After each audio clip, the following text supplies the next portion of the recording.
What's going on, guys? JSGC here, and we are here for the match analysis of the Manchester City Hoffenheim Match Day 6 Champions League 2-1 victory for Manchester City. So we're going to be analysing everything there is to talk about from this game. So we're going to start off first with the team selection. Phil Foden starts, much deserved and expected. Strong side from City. I wasn't expecting it to be so strong, but it was. Stones ended up going in at right back instead of Kyle Walker. Walker came on in the second half. Controversial a little bit, that one. Okay, we looked a lot more settled with Walker on the pitch, by the way. I thought Laporte and Otamendi in the centres. Zinchenko went at left back. Riyad Mahrez was left on the bench as we went with Sterling, Sane and Jesus up front.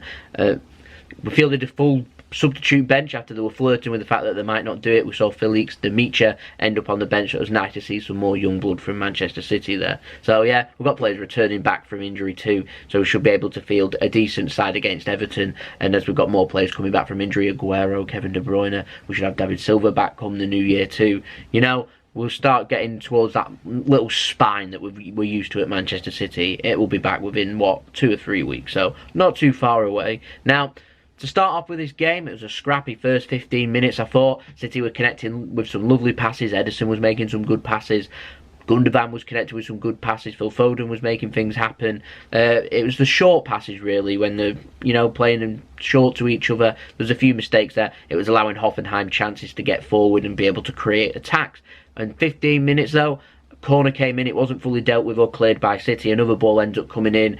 Somehow they've managed, in the near enough our own 6-yard box, they've managed to end up getting control of the ball.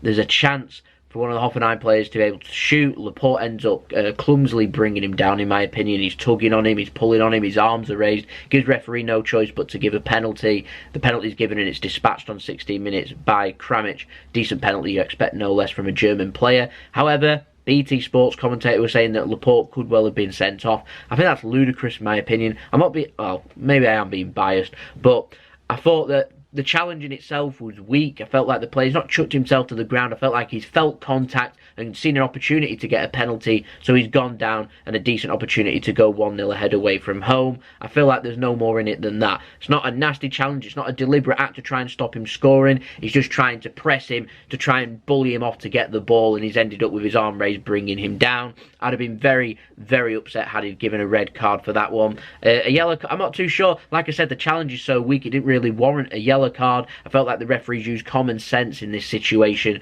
not sent Laporte off.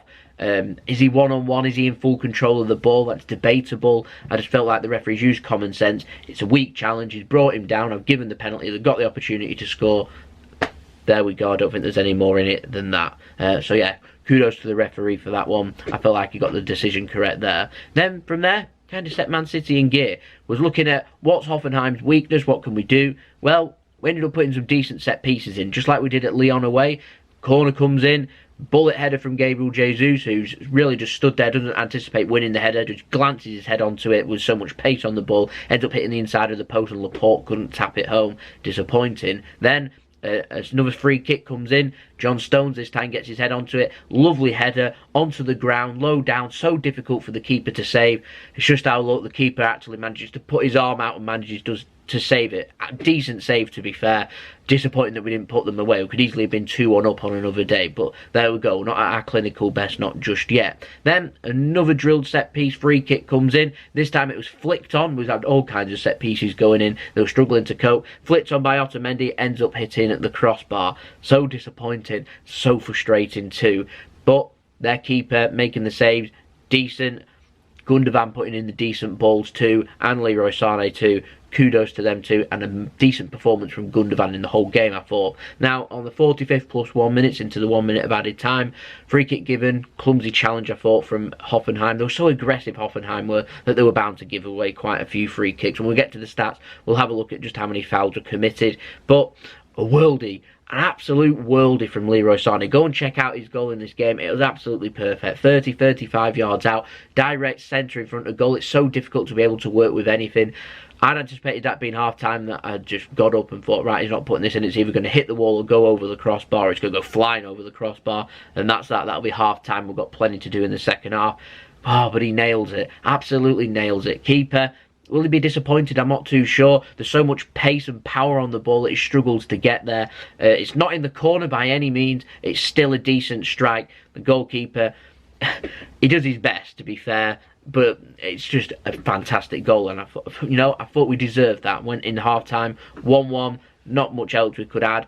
We didn't play bad in this game in the first half either. We were making things happen. Just need to apply a little bit more urgency, get it going a little bit, get it clicking. This happens when we make rotation. We've got players that haven't played with each other for a while, particularly in defence, and trying to connect it through with the midfield and a makeshift midfield. We've got no David Silva, no Kevin De Bruyne, two of our arguably best players that we've got in midfield. So we're having to make do with what we've got. We had no Fernandinho in this game either. So it just makes it that little bit more difficult in this game. But I thought we did it incredibly well. We fully deserved going in at 1-1, and we've thought, well, let's see what we can bring in the second half. Let's go and get this win, seal first place, and let's move on. Then in the second half, we should have had more. Rapid counter-attack. They were committing men forward. They needed the win to try and get Europa League football from February onwards.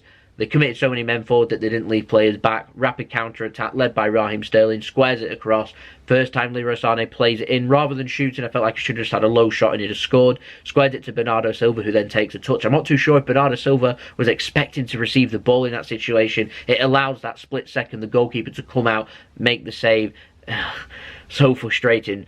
No defenders back. They were good 2 or 3 yards behind. It's like a 3-on-1 with their keeper. We really should have scored, but not to worry. 61st minute, few minutes later, finally 2-1. Counter attack. Leroy Sane drops deep, finds Raheem Sterling. Raheem Sterling then plays in Leroy Sane. Leroy Sane takes an extra touch, takes it beyond the keeper, just slots it under him like I felt like he should have done a few minutes earlier with that chance, and ends up putting it into the net, and we end up going 2-1 ahead. And from there, very difficult for Hoffenheim to be able to pick up the win, but they continued. Fair credit to them. They tried their hardest. They was having a lot of shots. Ederson making some lovely saves first half. He ended up doing a worldie save, tipping it just beyond the post.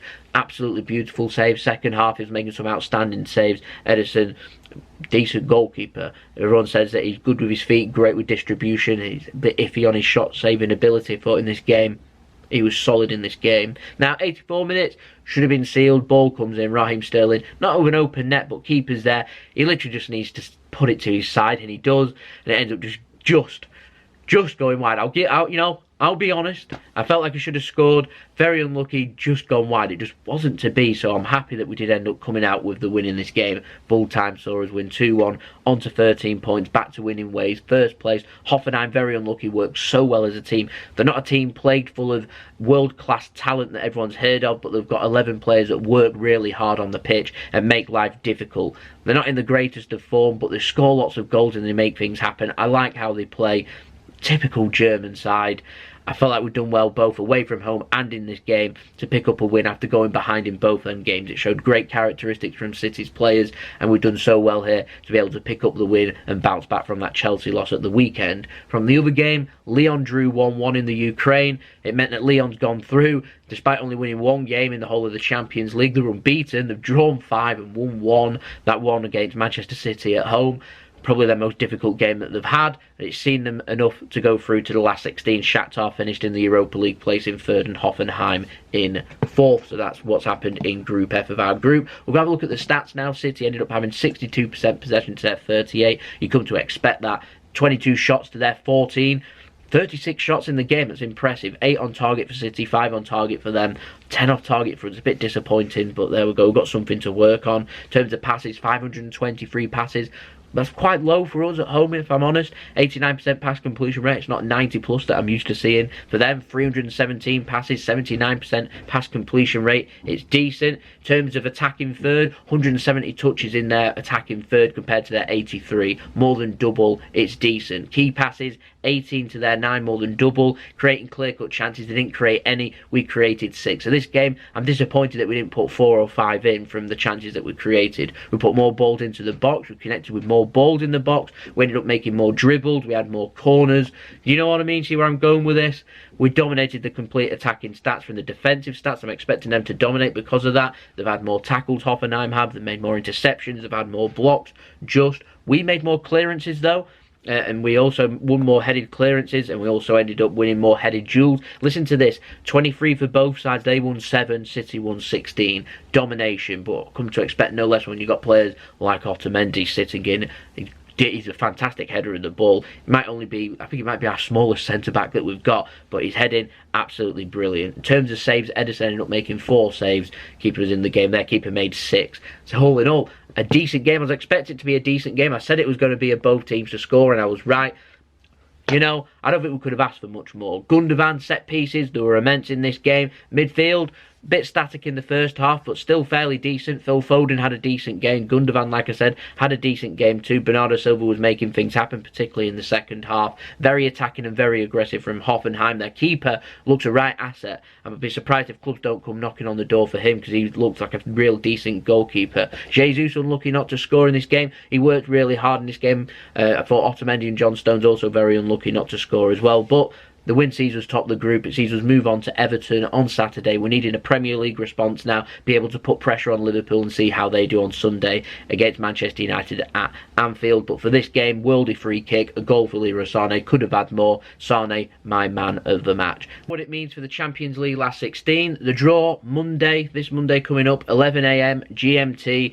Man City are going to be first seeds. It means we're going to be away in the first leg, home in the second leg, which is how I like it personally for Manchester City. We can only draw one of 4 sides. Atletico Madrid, who didn't do their job against Club Brugge, which means we'll face a potentially very difficult game against a very good Spanish side.